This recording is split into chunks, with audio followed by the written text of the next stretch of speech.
Recently, we interviewed Buckshot and Evil D, and they talked about how they were screwed on their first album. Yes. Buckshot said they made no money off the album. None. Yet Nervous Records made like off like bandits. Like millions.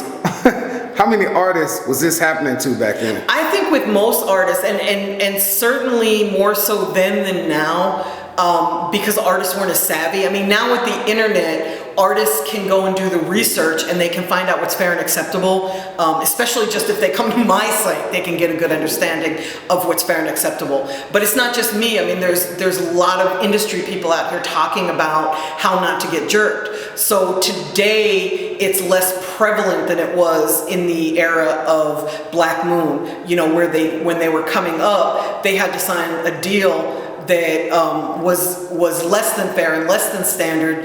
A, because they probably didn't know any better, and B, it was the only offer that they had was Nervous Records. You know, they actually put Nervous Records on the map. Nobody knew who Nervous was. They were a dance label, and nobody in hip hop knew who Nervous was before Black Moon. And you know, they changed an era. I mean, Black Moon is an amazing, amazing group. They still are.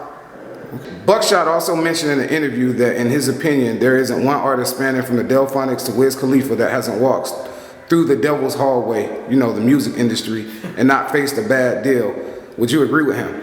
I don't agree with him, but I totally understand why he would say that. You know, I've done some deals for artists that didn't have to get screwed in order to get on in this industry, but most artists do, you know, and artists do one of two things. Either they don't learn the industry, they don't learn what's fair and acceptable, so they take an offer that isn't to their benefit, or sometimes artists will take the first offer that comes along thinking, oh, I want a deal so bad, you know, I'm gonna have to jump on this because nobody else will ever want to sign me. And that's just not the case. You know, if you do the research and you have a great team, you don't necessarily have to get caught up in the devil's hallway, as you call it. And by the way, that was really funny. You don't have to get caught up in a bullshit deal. You can actually have enough leverage, or you can build enough leverage so that when you go to do a deal, you can do a deal on your own terms. In fact, why even do a deal at all? Why not stay independent? It's easier today to find an investor who will believe in you and put up the money so that you can put out your own music than to sign to a record label. So why not go the investor route and just do it yourself?